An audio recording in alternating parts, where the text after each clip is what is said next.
नमस्कार, आपका स्वागत है देश परदेश संवाद चैनल में। आज हम बात करेंगे जर्मनी की पत्रिका डेर स्पीगल में छपे उस कार्टून के बारे में जिसके जरिए भारत की चीन से ज़्यादा हो गई जनसंख्या के ऊपर मजाक किया गया है।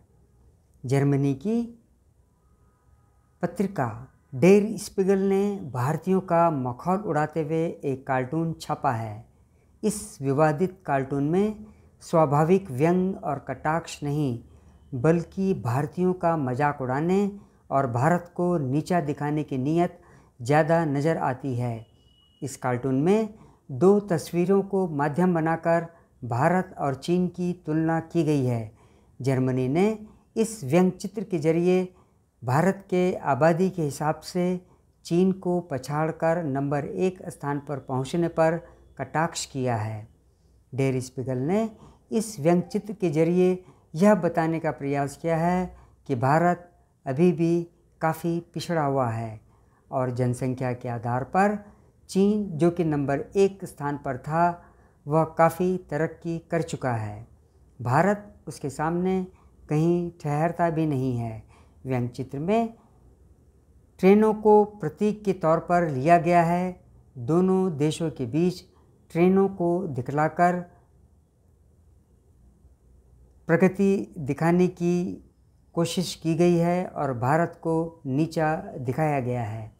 जर्मनी की इस पत्रिका में प्रकाशित हुए इस व्यंग चित्र में यात्रियों से खचाखच भरी एक ट्रेन को दिखाया गया है, जिसकी छतों पर भी यात्री हो हल्ला मचाते हुए दिखाए गए हैं और इंजन पर सवार यात्रियों में से एक ने हाथ में तिरंगा थामा हुआ है, जबकि एक दूसरे ट्रैक पर एक चूनी बुलेट ट्रेन दिखाई गई है जो कि पीछे छूट गई है। और सबसे बड़ी बात, बुलेट ट्रेन के दोनों ड्राइवरों की आंखें विस्मय से भरी हुई दिखाई गई हैं, जो कि अचरज भरी निगाहों से खस्ता हाल भारतीय ट्रेन को देख रहे हैं। इस व्यंग चित्र से यही प्रतीत होता है कि चीन की तकनीकी तरक्की की तुलना भारत की ढहती आधारभूत संरचना से जैसे की जा रही हो। जर्मन पत्रिका डेर स्पीगल में नस्लवादी लहजे में प्रकाशित इस व्यंग चित्र पर कई भारतीयों ने जर्मनी को तीखा जवाब दिया है।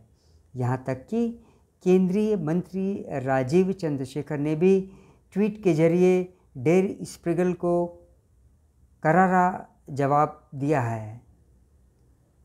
उन्होंने लिखा कि हालांकि आप भारत का मजाक उड़ाने की कोशिश कर रहे हैं, लेकिन प्रधानमंत्री नरेंद्र मोदी के नेतृत्व में भारत तेज़ी से आगे बढ़ रहा है और जल्द ही जर्मनी से बड़ी अर्थव्यवस्था बन जाएगा।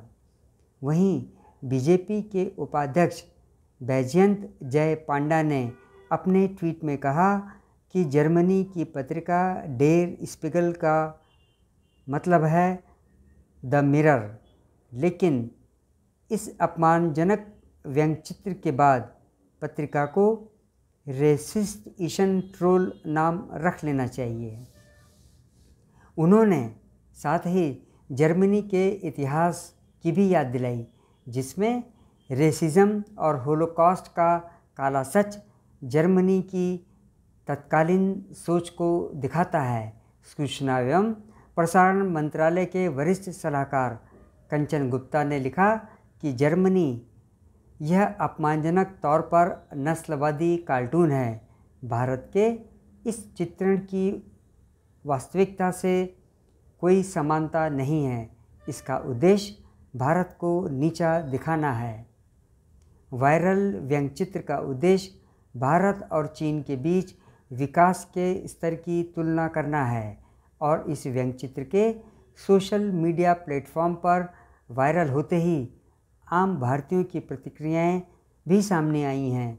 एक यूज़र ने कहा, भारतीयों के लिए नफ़रत जाहिर है, लेकिन चीन के लिए प्यार गड़बड़ लगता है।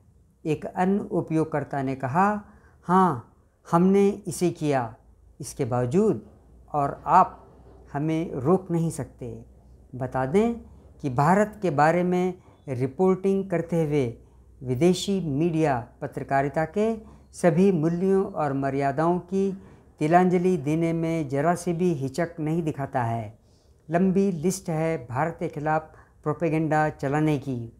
पिछले साल 13 अक्टूबर को वॉल स्ट्रीट जर्नल के एक अंक में फुल पेज एडवर्टीजमेंट वित्त मंत्री निर्मला सीतारमण के खिलाफ प्रकाशित हुआ, जब वो IMF और वर्ल्ड बैंक की बैठकों में भाग लेने हेतु अमेरिका में थी।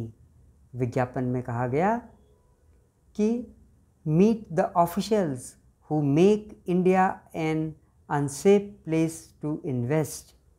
स्पेनिश न्यूज़पेपर लॉ वैनगार्डिया के 9 अक्टूबर 2022 के अंक में प्रकाशित व्यंग्यचित्र में भारत की आर्थिक तरक्की को बीन बजाते हुए सपेरे के जरिए दर्शाया गया।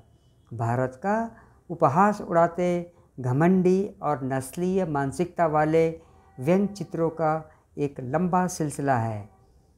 भारत के सफल मंगल मिशन पर द न्यूयॉर्क टाइम्स ने अक्टूबर 2014 में एक कार्टून प्रकाशित किया, जिसमें ये दिखाया गया कि एक ग्रामीण अपनी गाय को लेकर एलिटिस्ट स्पेस क्लब का दरवाज़ा खटखटा रहा है और अंदर सबरान से दिखने वाले कुछ लोग बैठे हैं। पेरिस जलवायु सम्मेलन में भारत के स्टैंड का उपहास उड़ाते हुए द ऑस्ट्रेलियन ने दिसंबर 2015 में एक कार्टून छापा, जिसमें एक गरीब और बेहद कमज़ोर से नज़र आ रहे एक भारतीय परिवार को आम की चटनी से सौर पैनल को खाते हुए दिखाया गया था। मालूम हो कि वर्तमान में जारी विकास दर यदि बनी रहती है तो 2027 में जर्मनी को और 2029 में जापान को भी पीछे छोड़ते हुए भारत तीसरे नंबर की विश्व की अर्थव्यवस्था बन सकता है। आज के इस अंक में बस इतना ही। आपसे अनुरोध है कि आप मेरे इस चैनल से जुड़े रहिए और इसे सब्सक्राइब भी कर लीजिए। जय हिंद।